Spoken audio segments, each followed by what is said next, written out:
This podcast is sponsored by nobody. Hey dudes, this is Susie Stokey. I played Sandy in The Power, and you are listening to Tommy Throwback Kovac on Splat from the Past. And you know what? Tommy's Catholic. He picks his belly button for Lent. Hey dudes, welcome to Splat from the Past, the only 80s themed horror sci-fi show where things can get totally radical.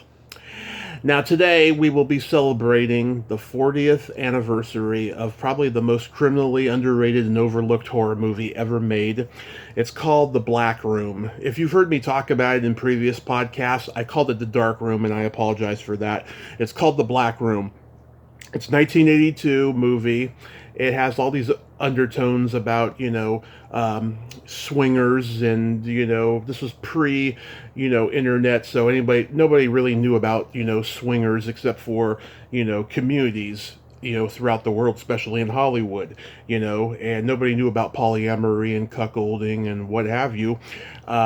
This movie is so damn underrated. I'm going to be talking to Clara Perryman, aka Claire Corff. She played Robin, the long-suffering housewife of Jimmy Stathis, who plays the lead, who cheats on his wife for this kind of commuter home / Airbnb that Cassandra Gava and the other guy owns. And it is just such a wonderful horror movie. We're going to be celebrating the 40th anniversary of this movie. She's going to tell me about her time on set. She was also on Remington Steele, Riptide. She did Romance Theater with many other of my guests that were on that show. She was the costume designer on Up Your Alley, the Murray Langston movie. And she runs a voiceover studio with her husband Bob Corff called Corff Voice Studios. We're going to get into all of that stuff today. And I can't stress enough what a great movie The Black Room is. Go check it out. Linnea Quigley is in it. Unfortunately, we never got to talk about it, because, for one, I hadn't seen the movie yet, and then the drama happened. But I discovered the movie on this YouTube channel called The Burial Ground, the same one I discovered the Spirits of Jupiter, and I talked to Walter Jesnick on a few months back, and it's a great movie. So yeah, here is my interview with Clara Perryman, aka Claire Corff. Hello. Hey Claire, welcome to the show. How are you today? Tommy Kovac? Yes, indeed. How are you? Yes. This has been a roller coaster ride. I never talk about myself. Uh-huh. I have hardly seen anything I've ever done as an actress. So it was very, very confronting. It was like, oh my goodness. Because I've been so sort of just, steeped in a voice and teaching voice. Right. And this is wow. Anyway, wow. Well, you're the one that got me out. I mean, people have been trying to get me to see this film forever, and you did it. Oh. Congratulations. I don't know how you did it. There is something about you that I liked. So anyway. Oh, thank you so much. I appreciate that. Yes. And I discovered this YouTube channel, Burial Ground, several months back, and I discovered two movies I liked, this being one of them, and the other one was called The Spirits of Jupiter, which I interviewed a guy from that movie as well recently. And this is such a great honor. Great. Thank you for taking the time today. Oh, no, thank you for asking me. Thank you. My pleasure. But my head is like spinning. It's like it's just crazy. I don't know if I want to just go yay or throw up. I'm not sure. So going back in time, did you gravitate toward acting early on in your childhood? Pretty early, yes. Mm-hmm. Absolutely. So my mom took me to Carmel Conservatory School, the arts. In Carmel. I'm from that area in Monterey. You're from that area as well. I'm from San Mateo, yeah. I spent a lot of my life going up to Monterey because I love seafood. Yeah, right. They have plenty of that, and it's so beautiful. On Sunday, hopefully, maybe I'll retire there. But Yeah. in the meantime, yeah. So I went there, and from there, I just just little things, of course, school stuff, but that's really all that I was interested in, Mm-hmm. Except for maybe science and language and things like that, which I didn't really get into, but I pretended like I was anyway. Yeah. Which makes it's a perfect. I took a year of everything, learned nothing, but I went to Hartnell College. I went to high school. I did plays there. I went to Hartnell College. I went to a place in Alaska to do a summer theater. I was the ingenue for a bunch of shows, and that's when I was in a terrible accident. Oh. And I hear you were too, and so we have that in common. Oh, yes. And it took me back to college. But Alaska was interesting. I learned how to fly there. Mm-hmm. And so I've had some interesting time. And I've done great theater. I mean, I've done a lot of theater. Right. Like The Golden Boy, Charlie Brown, Man of La Mancha, Marigold, 3 Men on a Horse. Actually, I was working with Ed Begley Jr. On a show in Los Angeles. Yeah. And that's where the writer of The Black Room saw me. Really? And, and that's what sort of got me that film. It was like, small theater, in Los Angeles. And so it's like, so that's how I got to that film. But anyway, and I did Nut in Equity Theater. Mm-hmm. And I don't know. I did a lot of theater before I even went to CalArts. So after the accident, I actually went to CalArts. Mm-hmm. And I trained classical Nice. theater. And did any of your classmates go on to become successful in acting? You know what? I'm thinking back. There's a couple of comics. Oh wow! I can't think of his name yet. But there's a few that did some things. Because I know Paul Rubens and Lorraine Newman went there. Yes, exactly. Paul Rubens. That's what I'm talking about. Yeah, Pee-wee. I met him once. He's a great guy. Oh my God, sweetheart. Pee-wee, absolutely. Yeah. Absolutely. So there's a lot of interesting people there at CalArts. They were all, they had their parents were celebrities. A lot of them were for some reason. Right. So that was fascinating. It was a fascinating time. And so I did a lot of theater. And then when I was at CalArts, I started auditioning for things. Mm-hmm. And it sort of took me out of college and into just working. And then I worked for, 4 years maybe, and then I retired. Wow. But but it seems like I did an awful lot of things in that time. Did you go to the Beverly Hills Playhouse? I worked there. Oh, okay. I worked there. I was a voice teacher there for 10 years. Right. Did you go there? No, but I have friends who did. Oh, yes. A lot of wonderful people went there. I worked at Strasberg Institute for 2 years. I taught thousands of people from other countries. Mm-hmm. Came in to sound American. Yeah. That's what I specialize in. Standard American accent. And oh my gosh, there's just so many things that I did. I did tons of commercials, like McDonald's and Mattel. Wow. computers and build. So I did an awful lot that I just sort of forgot about, which is interesting. But I'm just not used to. Have you ever heard that from anybody? That you don't think back in your Oh yes. last life, which seems, yeah. All the time.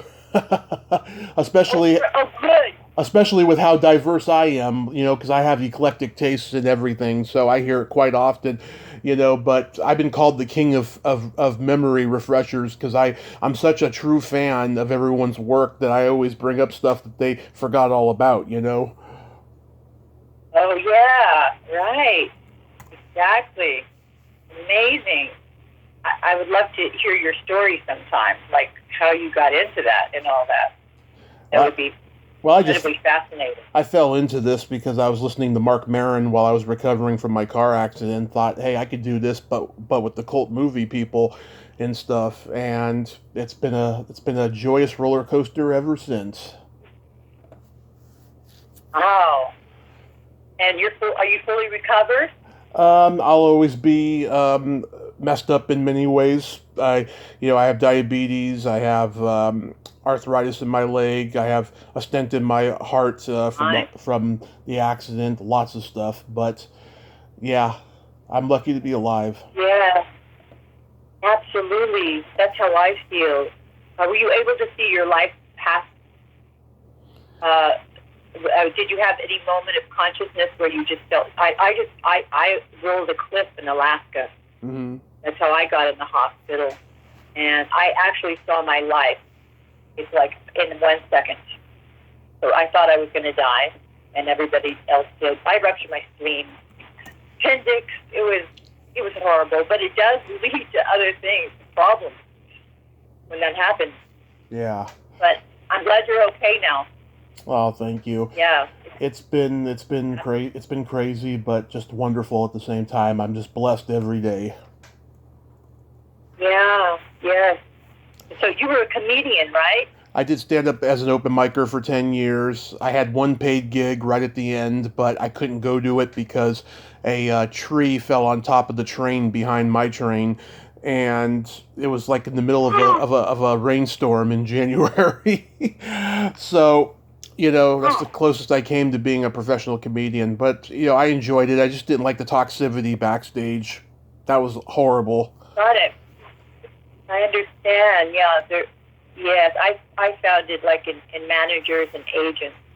Yeah. I had a little trouble with that, which is one of the reasons why I left show business, because it was hard being a girl back then too. Yeah. A lot of harassment and worse, and so after I met my husband, I just said, I don't know, it's just a little bit difficult being out there, and he said, you don't have to do it. And I went, what do you mean? I don't have to do it. You don't have to do it. And I went, oh, I don't know if I can do anything else. And he said, why don't you teach voice? And I said, I can't do that. And I apprenticed with him for, I don't know, 7 years or something. Mm-hmm. Before I even started teaching. And I had known, because I had studied voice before. I didn't work my voice out the way I should have, but I didn't know that, and I can hear that in the film. Mm-hmm. If I were to go back and tell her anything, I would say, work on your voice. Yeah. Actually, work your voice out. But anyway, but yeah, so what was I saying? I have no idea, but... And so that's what happened, and so I studied, and I knew the phonetics already, because I had done a lot of different accents, and yeah, what a ride, and yeah, so, and also it's quite a theme, a Hollywood theme, because I would go to the Playboy Mansion, kind of hobnob with all these people, and which is, it's fine, but it's a little bit boring in a way that you could get into a lot of trouble if you're not, doing something all the time. Right. So, and I like a schedule, and I like to do things and be productive. And I think that's why teaching voice it suits me better, even though I loved acting. I loved it. Right. Maybe I'll go back to it when I'm like 90 or something. But in the meantime, so one thing led to another, and I did shows like I forget the first one I did. I did a lot of commercials, Mm-hmm. and I did Remington Steel. Yep, I'm gonna get into all of that stuff, but Oh, I'm sorry. oh, it's okay. I figured you listened to the show, beforehand, so I didn't know. Oh, I'm so sorry. I didn't know. I was supposed to listen to a show. Oh no, a lot of people go out of their own volition to listen to the show before they do an interview with me, or I send them, my YouTube channel, so I didn't know. Oh, I see what you mean. Oh, yes, you have to spell things out for me. My schedule is, if I don't have to do it, I just didn't think about that. I should have. Okay, it's not a faux pas. Don't worry about it. A lot of people do my show without research, so it's okay. But I will listen to it, though, I promise. okay. Yes. So going back, so the Black Room, going back, how did you get that role again? I was doing a show. I was doing theater with Ed Begley Jr. I think it was, what's it called? 3 Men on a Horse or something like that. Yeah. And the writer of the film, what's his name? Thaddeus something. Yeah. Saw me. Yeah. Yeah, he saw me and he wanted me for Robin. And so I auditioned. And apparently he did fight for me because the director, I think, wanted somebody else. Mm-hmm. But that's how I got the role. So the writer fought for me, and yeah, how he won. Ellie Kenner and Norman Vane. Oh yeah, right. Okay. Yeah. Yes. So that it would have been nice if the director had wanted me as well, because I actually felt that a little bit. But I think he did a very good job, actually. Mm-hmm. I saw the film. Yeah, when I saw this movie back in, I think it was March, I watched it for the first time. I could not believe how far ahead of its time it was. Like, what did you think of the script? Well, when I was doing it, I didn't realize it had all these, it was like modern day vampires. Yeah. It has so many things in it, right? Right. I was supposed to do. Are we talking about the show now? Can I do that? About the Black Room? Yeah, that's what we're talking about. Okay. Great. By the way, I'm the king of research, so I do thorough research on all of my guests, and even if I don't, I'm a fan of everybody. So go ahead. Got it. Okay, great. Okay. Sorry if I sound arrogant, by the way. Okay. Should I mention all the television shows I did in those 3 years? I did. Oh, later.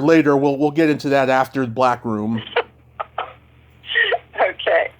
Okay. So, oh my gosh. So I thought last night. I thought I would do my homework a little bit earlier. Uh-huh. I work long days. Yeah. So I thought last night around 12 o'clock. Mm-hmm. And it was interesting. I was supposed to actually do a news scene in it. I had signed something that said I was going to do a news scene, and I'm very shy. Right. And when it came to the news scene, I got on my hands and knees and went, "No, please, don't make me do it."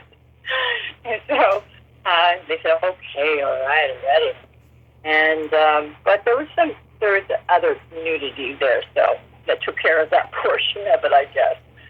And but I think there was more sex in it than I thought it was going to be. Mm-hmm.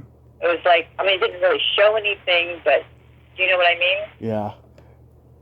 And a lot of blood. And oh my gosh, the scene where I kill her Mm-hmm.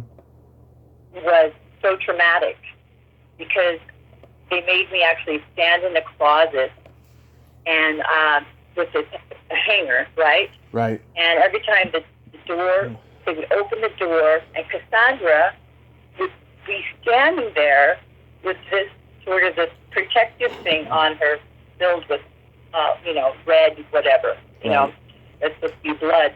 And they wanted me to aim at this particular thing, it was like a small pillow, Right.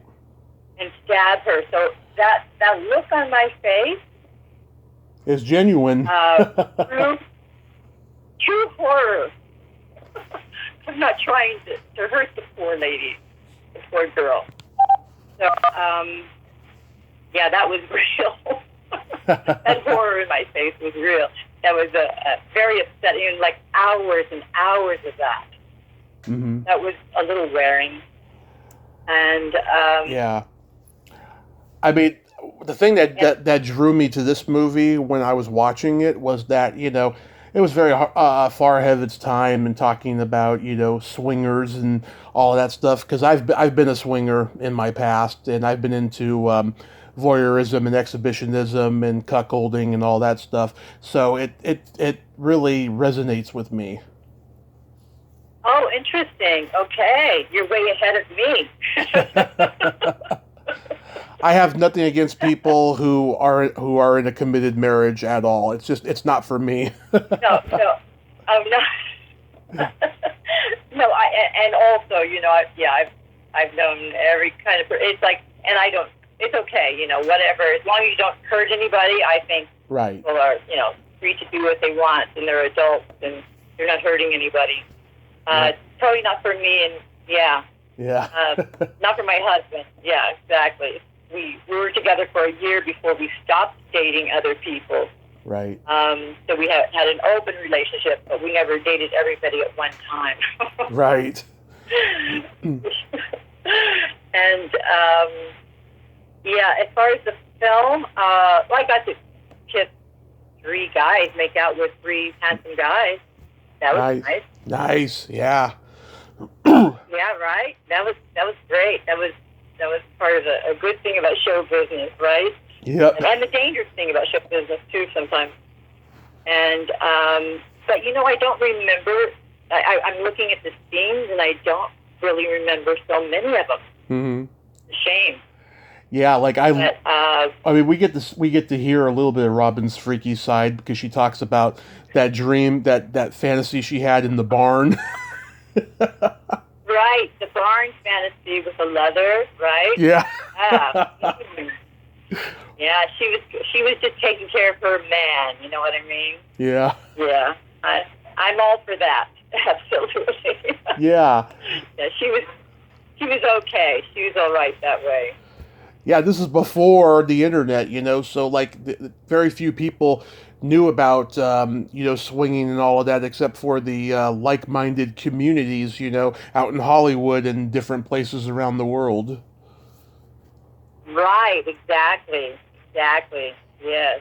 Well, I guess some of us are like that, and some are like, well, I like the garden and I like cooking and whatever. My kitty cat. But I had some wild years where I hobnobbed with all kinds of jet setters and multimillionaires and lots of guys, a lot of powerful men. Yeah. But I don't kiss and tell because I can't do that. I only kiss and tell if someone wants me to. I don't go out of my way to do it.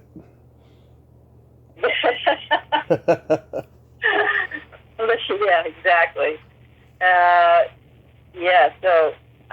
But the movie itself, I thought it was, I was surprised that it was, I was expecting something different. I wasn't expecting that. Mm-hmm. And it was interesting, though. I guess it was is it a thriller, you think? It's a thriller, yeah. It's definitely horrific, and it's got. I don't really consider it a vampire movie though, because they're not legit vampires like the undead vampires. They're just blood sucking Right. freaks is what they are. You know. Except for I think they do live forever. Am I wrong about that? So Yeah. isn't that like the last thing I said? Right. I don't think people like this ever die or something like that. Something like that. Yeah. So something like that. Yeah, it should be psychoanalyzed though. It's an interesting movie to psychoanalyze. Every IMDb review I've read, they praise you. They say you should have been a star, and I agree with them. What? Yeah. What? Really? Go on IMDb and read like all 12 reviews on this movie. They like most of them praise you. You're kidding me. No, I'm not. Oh, oh my God. Well, I guess, one of the reasons why I've never seen anything I've ever done Yeah. is because I'm super critical of myself, as most actors are. Mm-hmm. And if I had had a teacher like me, maybe I wouldn't be so much like I was Yeah. and continue on. But I was it was so uncomfortable. It was like, showing my body. Oh my God, that would be like the worst thing in the world to me. Not to my lovers, but Yeah. like everybody. So I kind of admire people that can do that. Mm-hmm. I can go on a beach, at some place where there's, topless and do that. That's not a problem. But to have it on film, it was just, oh, wow. Too revealing, I think. Right. Too vulnerable, I think. How was working with? I do admire people. Go ahead. You do. You said you admire people who get naked on screen. Who can do that? Yeah. And it's like, okay, this is my body, and God made it, and it's beautiful, and, enjoy. Right. I admire that. But, I was raised pretty strict. Yeah. My dad was a minister. Yeah, and so, God rest his soul, my parents both died just a few months ago. I'm so sorry. But, that's awful. Thank you. It was very hard, very, very rough. Yeah. One of those. Everybody has to go through it. You just go through it, but you enjoy their memories. And they were good people, even though they were so locked up in their religion. That was their thing. How was working with Jimmy Stathis? Yeah. How was working with him? Oh, you were? When? No. How was it working with Jimmy Stathis? You worked with him in this movie. Oh, yes. Oh, he was wonderful. Really wonderful. Gentleman. Yeah, I just found him on Facebook. I tried to find him first, and I couldn't find it, but now I did. I'm going to reach out to him around Halloween time. Oh, wow. How is he? I have no idea. I haven't reached out to him. I'm going to wait till Halloween time. Got it. Yeah. All right. Yeah. Yeah, absolutely. That's great. Yeah, he was great. Actually, I can't think of anybody that wasn't great. Even Cassandra Gava, even though she was like, pretty much a star coming from Conan, or hadn't she not done that yet? Yeah, Cassandra was a little bit standoffish. Yeah. A little bit, but which is okay. It's fine. Mm-hmm. But she was very pleasant to work with. She didn't trip me or pull my hair. She is drop dead gorgeous. Oh my God. Oh yes, she is absolutely so pretty. You also got Christopher McDonald in an early role. He's got that curly fro. Yeah, very cool, very good, excellent. I'm sure if you asked him about this movie, he would probably deny it because he denied being in the first Break-In movie, and he turned down to be part of a Zoom reunion of Break-In. Oh, really? Yeah, You're just denying it. Okay, well, I mean, when you just start, you do a lot of things, yeah, right? I mean, it's like you do this, you do that. I mean, I thought it was great that I was doing a film. It was like one of the first things I think I auditioned for. mm-hmm. So I thought, wow, great.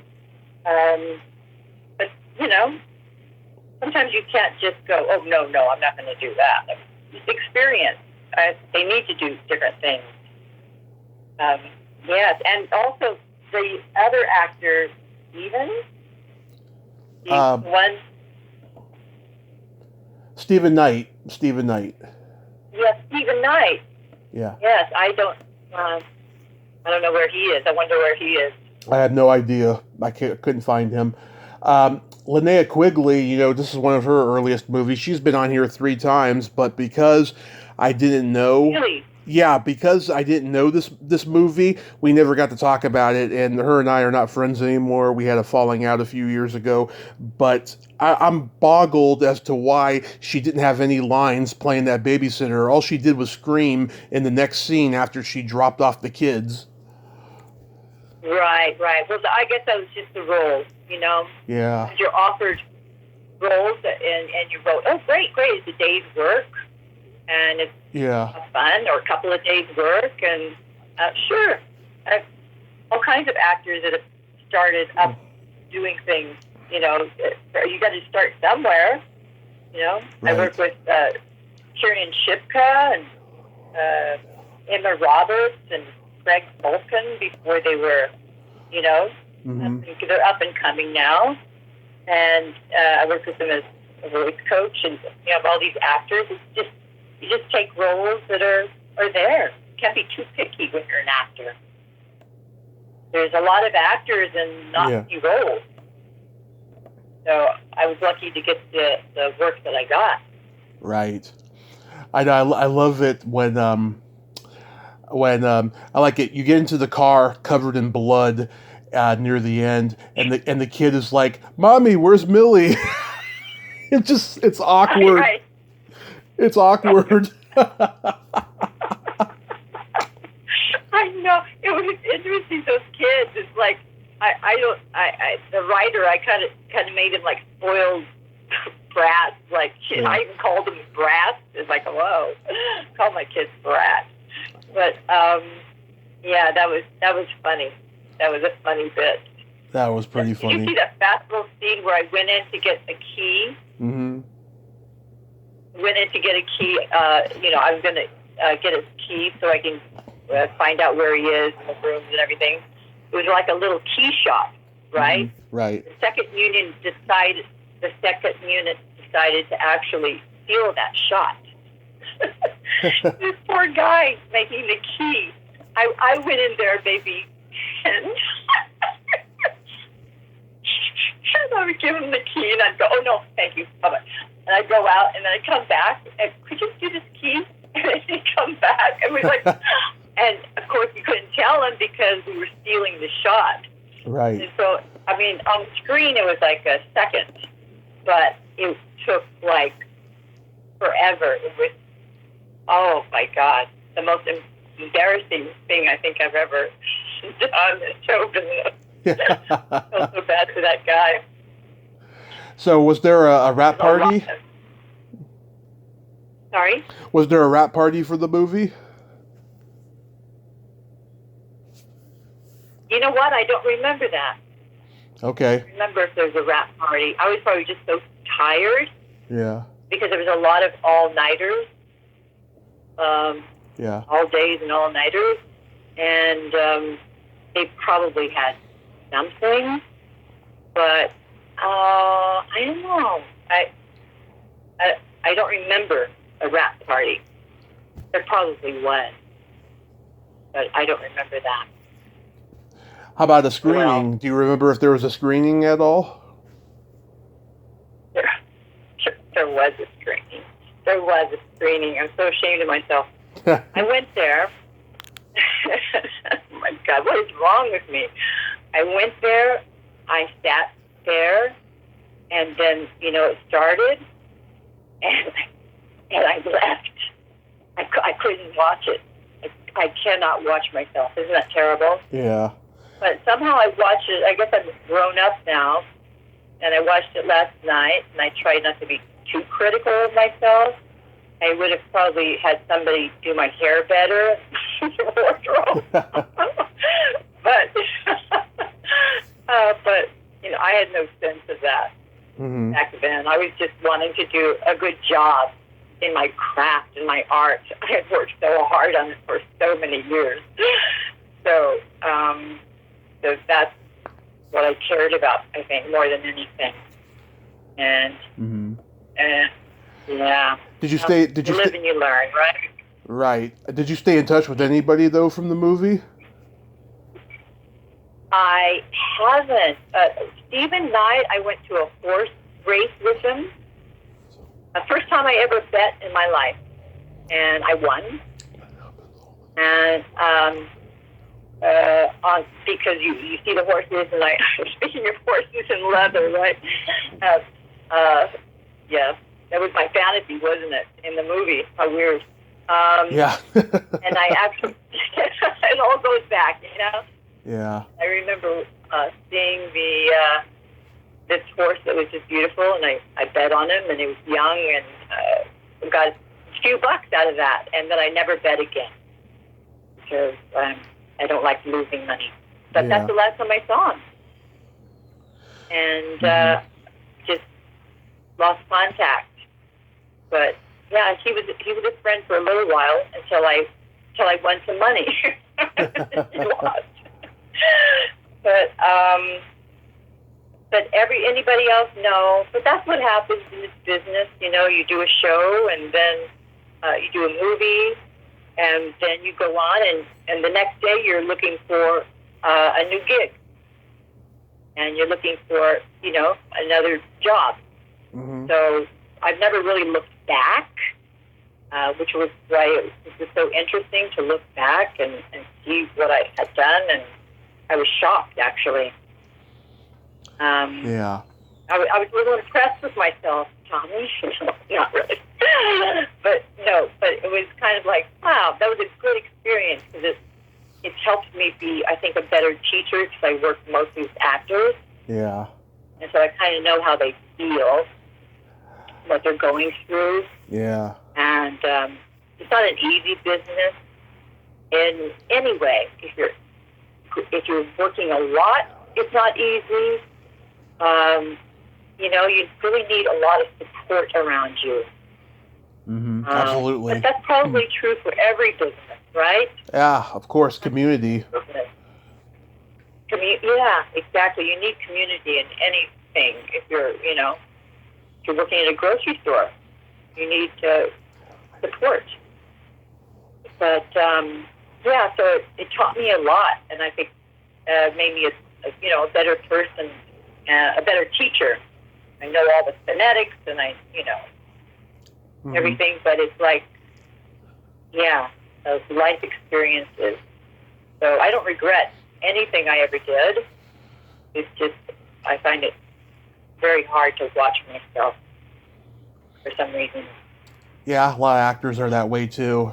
I've had guests who said that they wanted to hear the podcast after we did it, and I know they want to hear it because they want to make sure this was really a podcast, or me being a crazy person wanted to talk to them. And because I don't believe anybody who says they like hearing themselves or seeing themselves on screen. Nobody likes to do that in this industry. Yeah, maybe so. Maybe you're right. Yeah. Yes. The girl who plays the hitchhiker in the movie, Lisa, Charlie Young, I was trying to find her. I couldn't find her. I like a lot of people, I have the fantasy of picking up a hitchhiker, even though I don't drive, and so it would have been great to talk to her, but I'm glad I found you at least, and I found Jimmy, that I'll reach out to him in the future. Oh, yeah, you should, absolutely. There's so many actors out there that have done just a little bit of things, and then moved on to something else, doing something else. it's, yeah, I think what you do is pretty incredible. I think that's great. It sure is. Absolutely. In If you ever need any names of people, I will give you a bunch of them. I'm sorry? Different shows. I can't hear you. If you ever need any names, if you ever need anybody to actually, interview, let me know. We have a lot of mutual friends on Facebook, I noticed. Do we? I haven't been on Facebook in a long time. Social media, I am not on top of it. It takes time. Yeah. You've actually worked with a lot of people that I've interviewed. Like for instance, Romance Theater. There's 3 people in that I've interviewed. Oh my gosh! Yes, Romance Theater. Romance Theater. It's interesting. Yeah, I worked with Patricia. Patricia, the lady, Patty. Patricia Neal. The president's daughter. Let me look it up here. Gosh.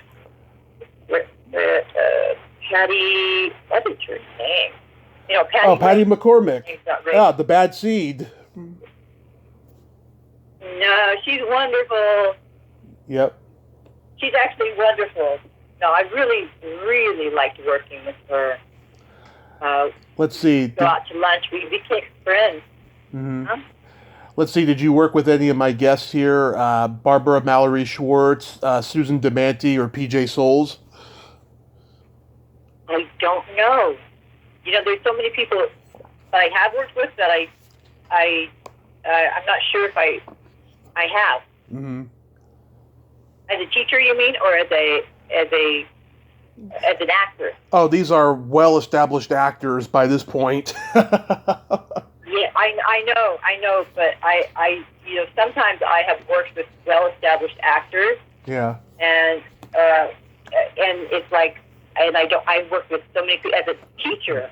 Mm-hmm. I work with so many people that I lose in contact with people, and all of a sudden they are stars, and I don't even realize it. Yeah. And they walk out the studio, and people go, "Oh my God, you work with blah, blah, blah."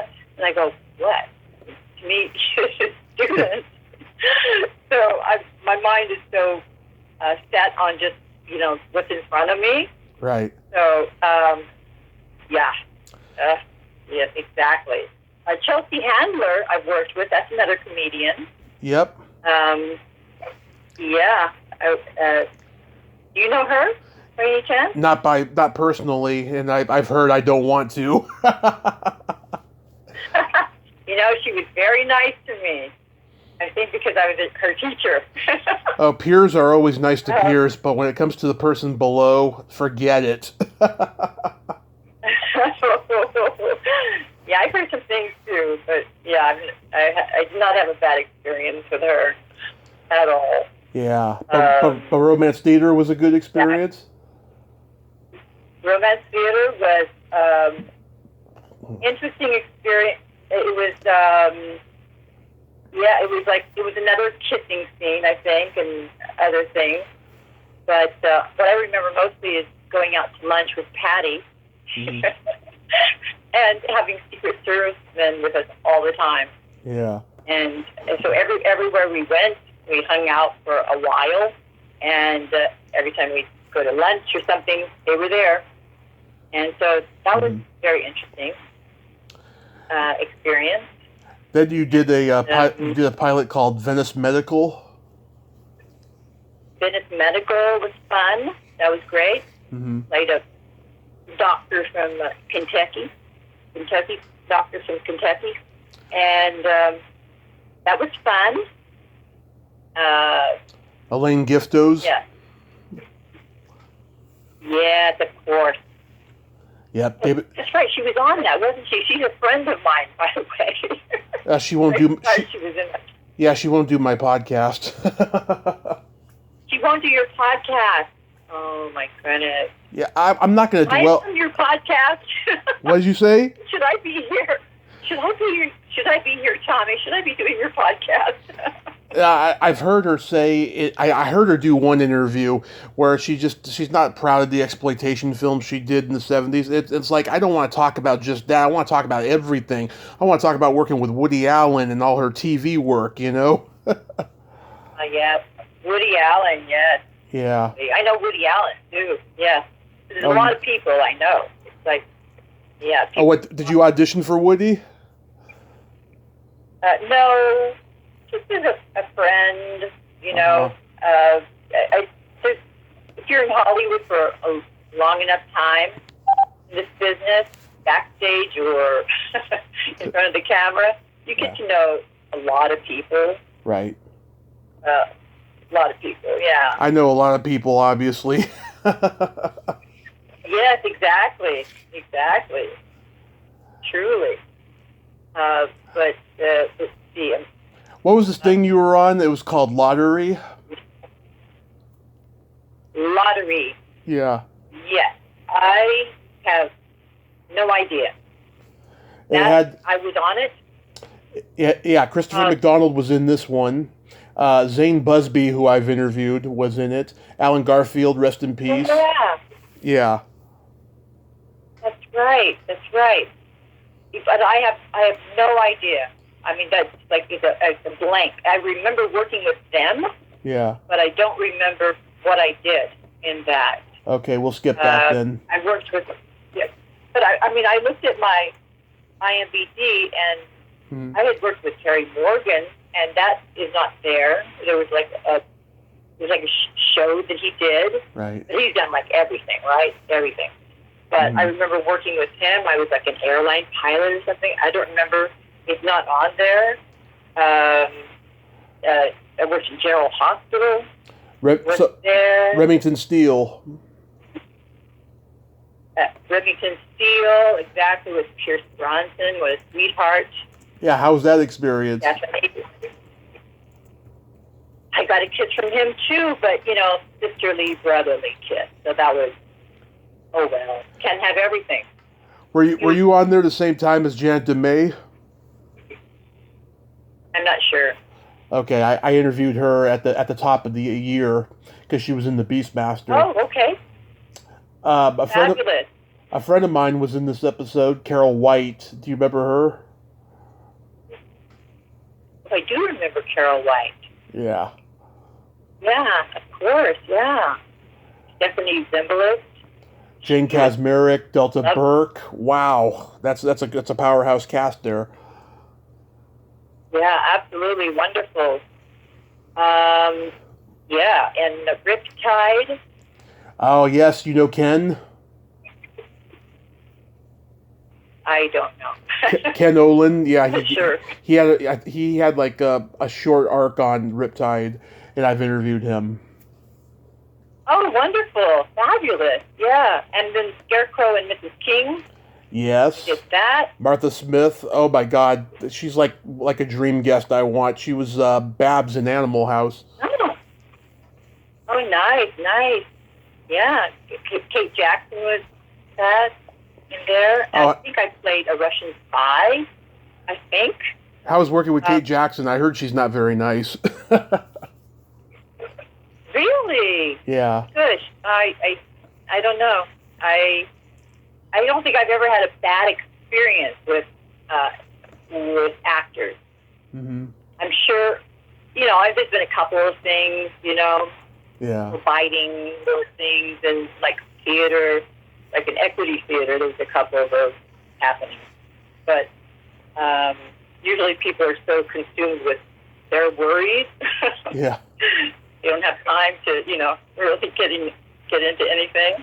Right. I did a courtroom drama. Do you remember courtroom drama? Oh, you mean like the People's Court?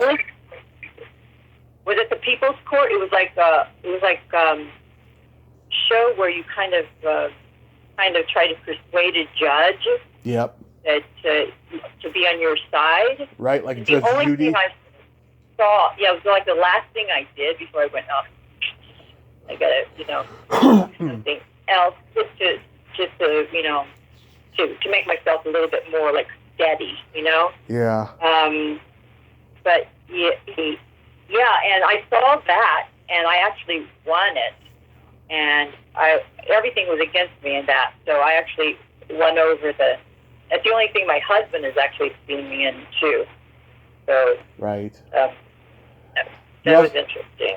You also worked with a hero of mine, the unknown comic Murray Langston, in Up Your Alley. Oh my God, Murray Langston is a dear friend of ours. Yeah. Bob, my husband Bob Corff, Mm-hmm. Murray Langston. They did a everyday show. Right. Yeah, they did that together for a long time, and been friends ever since. So he's been, our buddy Mm-hmm. for however long. Yeah. I was friends with him on Facebook for 12 years, and I tried to get him on the show, and he never responded. So then the great Tom Dreesen connected us, and I'm forever grateful to Tom Dreesen for doing that. Did you have him on your show? Yeah, oh God, we had a blast. Oh my God, it was fun. He's so funny. Yeah, he's one of the funniest men I know. Yeah, absolutely. So you know him, that's amazing. And Yep. you know Bob Zaney? I know Bob, yep, he was one of my earliest interviews. The first time I ever went up on stage and did stand-up, I did all his material.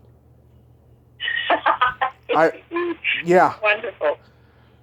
Yeah, Great. I'm sure during the interview, his inner dialogue was, that fucking asshole.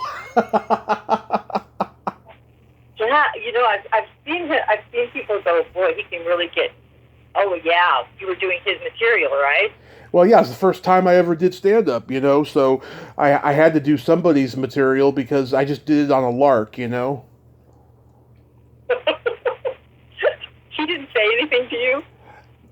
No, I mean, I can't remember. I'd have to go back and listen. I've done over 1,580 episodes. I don't remember, every interaction, but I remember telling him that I did it, and he just wasn't very responsive, but it's okay. Got it. Yeah. He texted me a couple of months ago and asked me if I would help him promote something on social media, so I said sure. So that's nice. The payback. Bob's a great guy. Bob's a great guy. Yeah, he was very sweet. And Bobby Logan, he friended me on Facebook recently because a podcaster I know interviewed him and stuff. I'm thinking about getting him on the show soon. Oh, great. Good. Excellent. Yeah, he seems like a good guy. He seems like a true comedy historian too.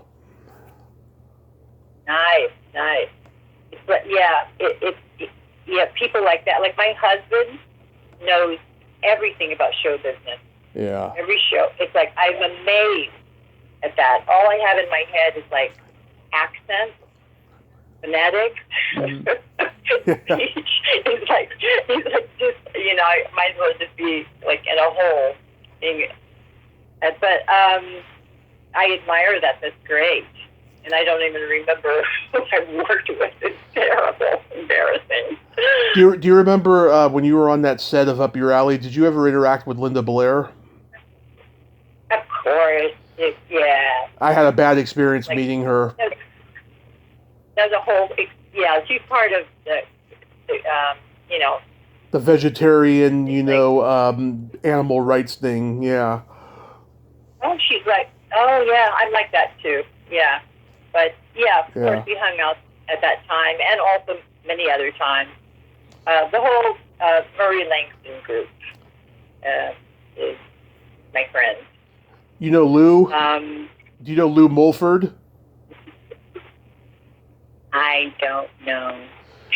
Yeah, she's a good friend of Murray's and that whole crew and stuff. I've interviewed her. She was, I think she was in Playboy for a short time, if I'm not mistaken, back in the day, or somebody she worked with was, or something like that. But she's awesome. Yeah, I mean, back then there was no internet. Everybody knew each other in Hollywood. It was such a community, and now everyone's like competitive and scattered out and everything. It's a whole new world now. Yeah, it's probably much different. We used to like just hang out on Sundays and go to a deli, and yeah, it was it was great.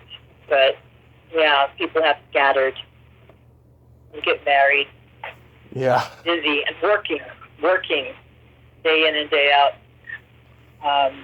Yeah, and I worked with a lot of great people, and also just our studio is packed with celebrity. I mean, you see people going Faye Dunaway was here. I mean, she actually kind of lived here for a while. Oh, nice. And you realize, celebrities are people. Yep. Absolutely. For better or for worse. Better or worse, and sometimes it's, they have to be more careful when they do things. Yep. They go out to do things. But so you've interviewed a lot of people. You know a lot of people.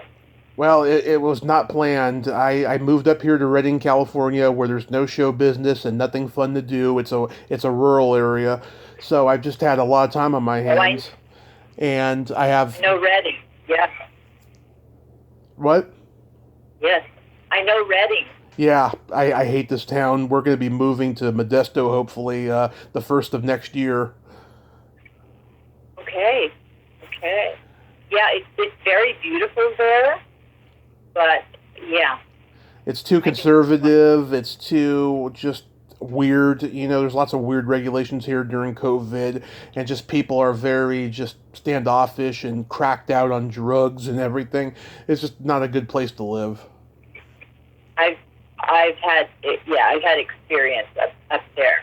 Yeah. Yeah, and I saw a whole load of people, and that they're just totally cracked out.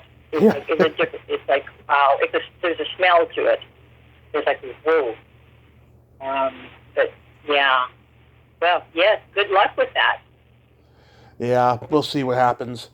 But I'm curious to know, so you and your husband Bob have Corff Voice Studios. Like, how long has this been going for? He's been doing it for 40 years, and I have been teaching for a little over 30 years. Nice. And, yes, and, my husband is most amazing. I'm mad. I saw him at the car wash, auditioning for something early in the morning. He was at the car wash, and I just went, wow, I really like that guy. He just seems familiar and nice and wonderful, and not like the people I've been hanging out with sometimes. And we're just like, bugs at times. But, and so I asked him out for breakfast. We've been together ever since. Oh, that's sweet. I was lucky. I was lucky to find him, and wow, yeah, he's an amazing person, an amazing teacher. I learned so much from him. I learned everything as far as book wise, right? But he actually taught me how to teach. Make it simple. Not make it so confusing, so yeah, he's amazing. Great actor, but he stopped as well. Yeah. There was like a actor strike or something. Do you remember that? There was an actor strike for like a year. Oh, there's been a lot of actor strikes and a lot of writer strikes. That's true. This was like terribly. It was a long one. And so he had done so many Broadway shows, and he was Jesus like 1,000 times on Broadway, and he would lead them to care, and amazing. And so singing to him, teaching singing, and some students, some person said, why don't you teach me how to sing during this time? Where nobody's doing anything. And he started doing it, and, got $5 or something, and went, wow, I'm getting paid, and I'm doing something instructive, and he started teaching that year, and he hasn't stopped since then. Nice. He just continued, and then when I got there, I started working at Strasbourg, and all these people, so it was like, accent reduction, And so we just built this whole thing and created audio courses. We produced lots and lots, dozens and dozens of courses, Right. different accents and speakers and singers, and yeah, it just goes on and on and on. There's not enough time sometimes to do everything. Right. But yeah, I'm lucky that I found them, because I really need to do something. Some people just need to be doing something all the time. As an actor, even though I did not a lot of things in that short amount of time, Mm-hmm. you still have time to just sort of think about yourself too much, which it wasn't healthy for me to be thinking about myself all the time. So I think it's best to help people and stuff. So you get a satisfaction teaching that you don't get when you're actually acting. Well, I love acting, and there was a lot of satisfaction in acting. It's a different kind of satisfaction. This one is sort of like, I don't have to be thinking about myself. There's a person in front of me that needs something, and so I'm there to support them and to see their progress, and to watch them actually start doing an American accent when they're French, it's great satisfaction. And when they go and they do a show, they play an American when they're a lot of Australia, it just goes on and on. Mm-hmm. And going on location is kind of, I love it. Right. But you kind of see what you're missing too. You're there, you're working with the actors, and but it's also, there's like a little thing like, ugh, because acting to me was sort of like it was just like a part of me. It was such a big part of me. It was very hard to stop. It was a big. It wasn't like I just stopped. It was like nothing. It was a real decision I made. It wasn't easy at all. Yeah. But you've come out of it just fine. I mean, look. I mean, you're doing something that you love doing. That's really rewarding. Oh, very, very rewarding. Yeah, I love it, and it's good to have like a garden and kitty cats. When you're an actor, you travel a lot. You live in trailers, and it can be a little bit uncomfortable, but it's wonderful though. Right. But I worked with Catherine Bigelow. Oh yeah, she's from the Bay Area. Is she really? She's from Palo Alto, I believe. Yes, she is. Yep. That's right. And yeah, so I that was a nice location to shoot. Actually, it was in it was freezing cold, but in Canada. But it was like there was 7 different accents in the play, in the movie, The Weight of Water, with Clarence Hines and Sean Penn and right. Sarah Polly. Yeah, it was nice, but those things like that, when I'm in that environment, I think it would be nice just to have one little scene to do something.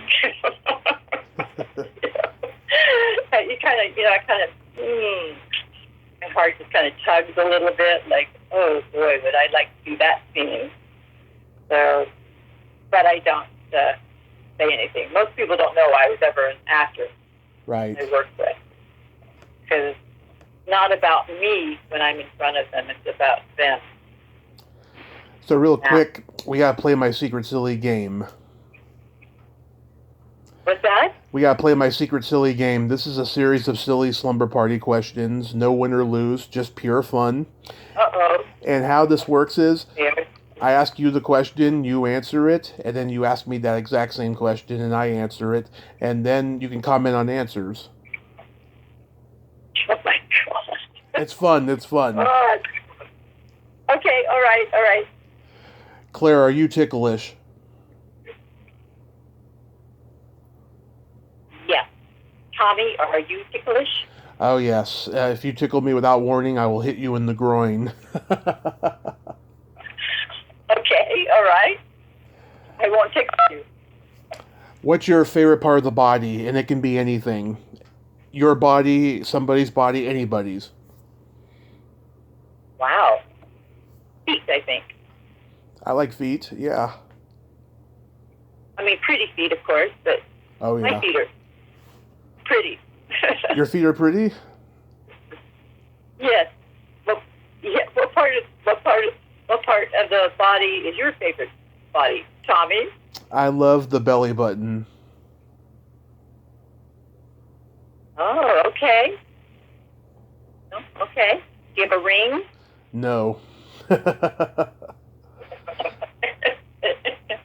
that's a question I shouldn't ask. Okay. I got too many scars. Too many scars from my gallbladder surgery and my accident, so it's not good for a ring there. Got it. Yes, yes. That's what happens when you're in an accident and you get scars. Yeah, absolutely. Oof. What color are your toenails painted? They are painted. This time they're painted like a pink red. There's such a thing. Yeah. What color are your toenails painted, Tommy? Right now they're not painted, but last time they were purple with sparkles. Wow. Okay. I'm impressed with that. I've Impressed. been painting them since I was 13. I love painted nails. I have a nephew that paints his as well. Nice. His toenails, yeah. What would you say is The your Marine sergeant or something. Yeah. Oh, really? Something like that. Maybe I heard- special services. Yeah. I heard firefighters like to get pedicures. Oh, pedicures are the best, aren't they? Oh, yeah. They're too expensive now, but I used to love to get them. Yeah, I think guys. I love that. You know, I think guys should wear makeup and jewelry and wear dresses, and yeah, I just always thought that there was nothing wrong with that. You know, Absolutely. I think it's What would you say is your best personality trait? oh my God, not my memory. My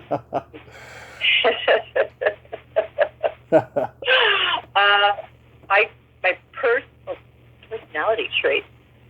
I think I don't know. I think I love a lot of things. Right. I try to see the beauty in things. Right. What is your favorite personality trait in you, Tommy? I have empathy and I have no filter.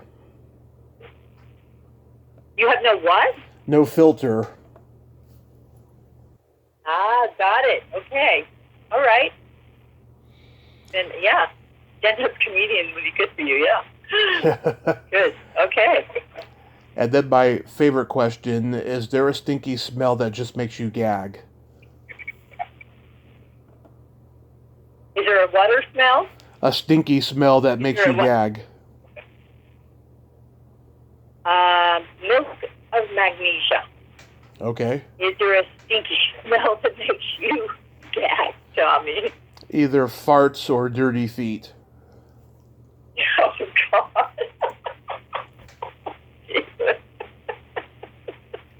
I never thought to be asked that. Oh, yeah, well, that would totally top milk of magnesia, right? Absolutely. You would think that. Oh, my God. Oh, wow. Wow. Well, you know, skunk even smells pretty good. Have you ever had smoked skunk? Of course. It smells like marijuana a little. Of course. Yeah, and I smoke marijuana. Oh, okay. All right. All right. Fine. I've never actually. I've smoked marijuana, of course, but it doesn't seem to do anything for me, which is weird. Yeah, well, it depends on Yeah, what... I'm from the drug generation. It's like the drugs, you know. Yeah. But Well, it depends on what you smoke, you know. Probably so, yeah. Haven't got into smoking that much. That's Something to good. look forward to. I have a joke for you. Okay? What do you call a boy that doesn't masturbate?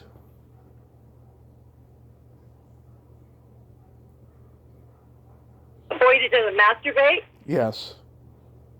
I think that would be, I would think you would be upset. I don't know. That would not be healthy, I think. What do you call a boy that doesn't masturbate? A liar.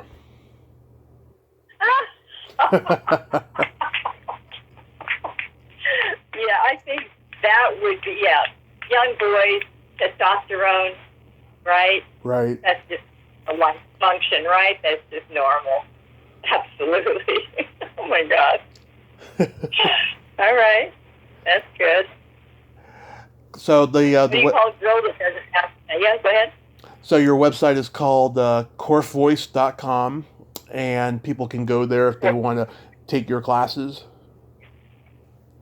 Oh, sure. They can do that.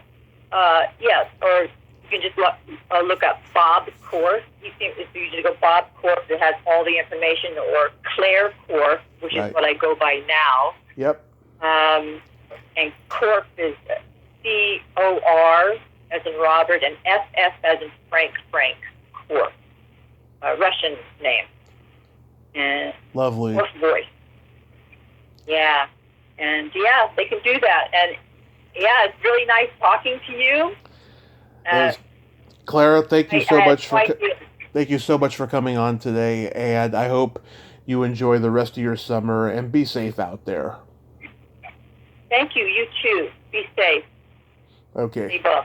Take care. Take care. Thank you. Bye-bye. Bye-bye. Well, there you have it. Clara Perryman, Claire Corff. Ain't she a sweetheart? It was so great to talk to her today. Oh my God, she's a bundle of energy, isn't she? But I enjoy talking to her. You know, people get busy and, they don't know, how the show goes, but it's okay. I mean, I think we did fine for what it is. Until next time, this is Tommy Throwback Kovac saying there's no shame in living in the past because the present sucks. Later, dudes.